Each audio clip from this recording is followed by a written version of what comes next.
22, Anne comes to grief in an affair of honor. Anne had had to live through 2 more weeks as it happened. Almost a month having elapsed since the liniment cake episode, it was high time for her to get into fresh trouble of some sort. Little mistakes, such as absent-mindedly emptying a pan of skim milk into a basket of yarn balls in the pantry, instead of into the pig's bucket, and walking clean over the edge of the log bridge into the brook while wrapped up in imaginative reverie, not really being worth counting. A week after the tea at the manse, Diana Barry gave a party. Small and select, Anne assured Marilla, just the girls in our class. They had a very good time, and nothing untoward happened until after tea, when they found themselves in the berry garden, a little tired of all their games and ripe for any enticing form of mischief which might present itself. This presently took the form of daring.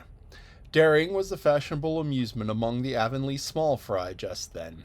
It had begun with the boys, but soon spread to the girls, and all the silly things they were done in Avonlea that summer, because the doers thereof were dared to do them, would fill a book by themselves. First of all, Carrie Sloane dared Ruby Gillis to climb to a certain point in the huge old willow tree before the front door, which Ruby Gillis, albeit in mortal dread of the fat green caterpillars which said tree was infested, and with fear of her mother before her eyes if she should tear her new muslin dress, nimbly did, to the discomfiture of the aforesaid Carrie Sloane. Then Josie Pye dared Jane Andrews to hop on her left leg around the garden without stopping once or putting her right foot on the ground, which Jane Andrews gamely tried to do, but gave out at the third corner and had to confess herself defeated. Josie's triumph being rather more pronounced than good taste permitted, Anne Shirley dared her to walk along the top of the board fence which bounded the garden to the east. Now, to walk board fences requires more skill and steadiness of head and heel than one might suppose who has never tried it. But Josie Pye, if deficient in some qualities that make for popularity, had at least a natural and inborn gift duly cultivated for walking board fences. Josie walked the Barry fence with airy unconcern, which seemed to imply that a little thing like this wasn't worth a dare. Reluctant admiration greeted her exploit, for the most of the other girls could appreciate it, having suffered many things themselves in their efforts to walk fences. Josie descended from her perch, flushed with victory, and darted a defiant glance at Anne. Anne tossed her red braids. "I don't think it's so very much a wonderful thing to walk a little low board fence," she said. "I knew a girl in Marysville who could walk the ridgepole of a roof." "I don't believe it," said Josie flatly. "I don't believe anybody could walk a ridgepole. You couldn't anyhow." "Couldn't I?" cried Anne rashly.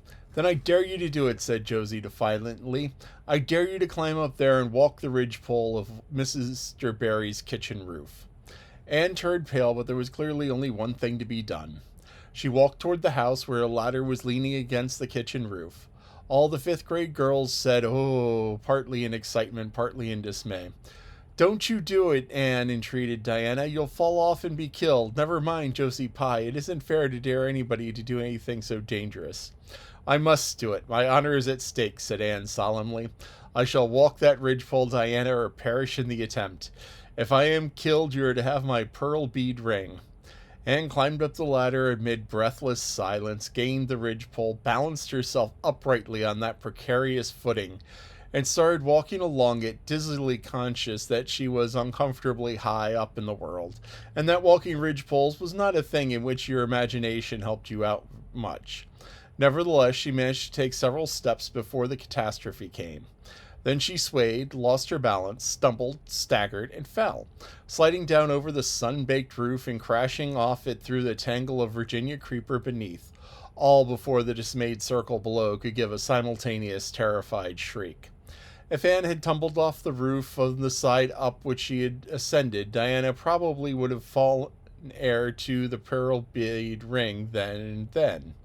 Fortunately, she fell on the other side, where the roof extended down over the porch so nearly to the ground that a fall therefrom was much less a serious thing. Nevertheless, when Diana and the other girls had rushed frantically around the house, except Ruby Gillis, who remained as if rooted to the ground and went into hysterics, they found Anne lying all white and limp among the wreck and ruin of the Virginia creeper. Anne, are you killed? Shrieked Diana, throwing herself on her knees beside her friend. Oh, Anne, dear Anne, just speak one word to me and tell me if you're killed. To the immense relief of all the girls, and especially Josie Pye, who, in spite of the lack of imagination, had been seized with horrible visions of a future branded as the girl who was a cause of Anne Shirley's early and tragic demise, Anne sat dizzily up and answered uncertainly, No, Diana, I am not killed, but I think I am rendered unconscious. Where? Sobbed Carrie Sloane. Oh, where, Anne? Before Anne could answer, Mrs. Barry appeared on the scene. At sight of her, Anne tried to scramble to her feet, but sank back again with a sharp little cry of pain. What's the matter? Where have you hurt yourself? Demanded Mrs. Barry. My ankle, gasped Anne.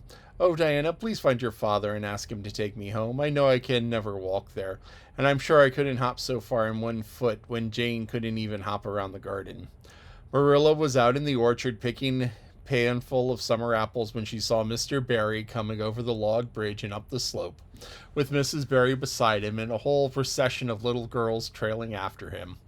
In his arms he carried Anne, whose head lay limply against his shoulder. At that moment Marilla had a revelation. In the sudden stab of fear that pierced her very heart, she realized what Anne had come to mean to her. She would have admitted that she liked Anne, nay, that she was very fond of Anne. But now she knew she hurried wildly down the slope that Anne was dearer to her than anything else on the earth. Mr. Barry, what has happened to her? She gasped, more white and shaken than self-contained. Sensible Marilla had been for many years. Anne herself answered, lifting her head. Don't be very frightened, Marilla. I was walking the ridgepole and I fell off. I expect I have sprained my ankle. But Marilla, I might have broken my neck. Let's look on the bright side of things. I might have known you'd go and do something of the sort when I let you go to that party, said Marilla, sharp and shrewish in her very relief. Bring her in here, Mr. Barry, and lay her on the sofa. Mercy me, is the child gone and fainted? It was quite true. Overcome by the pain of her injury, Anne had one more of her wishes granted to her. She had fainted dead away. Matthew, hastily summoned from the harvest field, went straightway dispatched for the doctor, who in due time came to discover that the injury was more serious than they had supposed. Anne's ankle was broken. That night, when Marilla went up to the east gable where a white-faced girl was lying, a plaintive voice greeted her from the bed. Aren't you very sorry for me, Marilla? It was your own fault, said Marilla, twitching down the blind and lighting a lamp. And it's just why you should be sorry for me, said Anne, because I thought that it's all my fault is what makes it so hard. If I could blame it on anybody, I would feel so much better. What would you have done, Marilla, if you had been dared to walk the ridgepole? I would have stayed on good firm earth and let them dare away. Such absurdity, said Marilla. Anne sighed. But you have such strength of mind, Marilla. I haven't. I just felt that I couldn't bear Josie Pye's scorn. She would have crowed over me my whole life. And I think I've been punished so much that you don't need to be very cross with me, Marilla. It's not a bit nice to faint after all, and the doctor hurt me dreadfully when he was setting my ankle. I won't be able to go around for 6 or 7 weeks, and I'll miss the new lady teacher. She won't be new anymore by the time I'm able to go to school. And Gil, everybody will get ahead of me in class. Oh, I'm afflicted mortal. But I'll try to bear it all bravely, if only you won't be cross with me, Marilla. There, I'm not cross, said Marilla. You're an unlucky child, there's no doubt about that. But as you say, you'll have the suffering for it. Here now, try and eat some supper. Isn't it fortunate I've got such an imagination, said Anne. It'll help me through this splendidly, I expect. What do people who haven't got any imagination do when they break their bones, you suppose? Anne had good reason to bless her imagination many a time, and oft during the tedious 7 weeks that followed. But she was not solely dependent on it. She had many visitors, and not a day passed without one or more schoolgirls dropping in to bring her flowers and books and tell her all the happenings in the juvenile world of Avonlea. Everyone's been so good and kind, said Marilla, sighed Anne happily on the day when she could first limp across the floor. It isn't very pleasant to be laid up, but there's a bright side to it, Marilla. You'll find out how many friends you have. Why, even Superintendent Bell came to see me, and he's really a very fine man. Not a kindred spirit, of course, but I still like him, and I'm awfully sorry I ever criticized his prayers. I believe now he really does mean them, only he has gotten in the habit of saying them as if he didn't. You could get over that if you'd take a little trouble. I gave him a good broad hint. I told him how hard I tried to make my own little private prayers interesting. He told me all about the time he broke his ankle when he was a boy. It does seem so strange to think of Superintendent Bell as ever being a little boy. Even my imagination has its limits, for I can't imagine that. When I try to imagine him as a boy, I see him with gray whiskers and spectacles, just as he looks at Sunday school, only small. Now, it's so easy to imagine Mrs. Allen as a little girl. Mrs. Allen has been to see me 14 times. It's not something to be Isn't that something to be proud of, Marilla, when a minister's wife has so many claims on her time? She's such a cheerful person we have to visit you. She never tells you it's your own fault, and she hopes you'll be a better girl on account of it. Mrs. Lynde always told me that when she came up to see me. She said it in a kind of way that made me feel that she might hope I'd be a better girl, but didn't really believe I would. Even Josie Pye came to see me. I received her as politely as I could because I think she was sorry she dared me to walk the ridgepole. If I had been killed, she would have had to carry a dark burden of remorse all her life. Diana has been a faithful friend. She's been over every day to cheer my lonely pillow.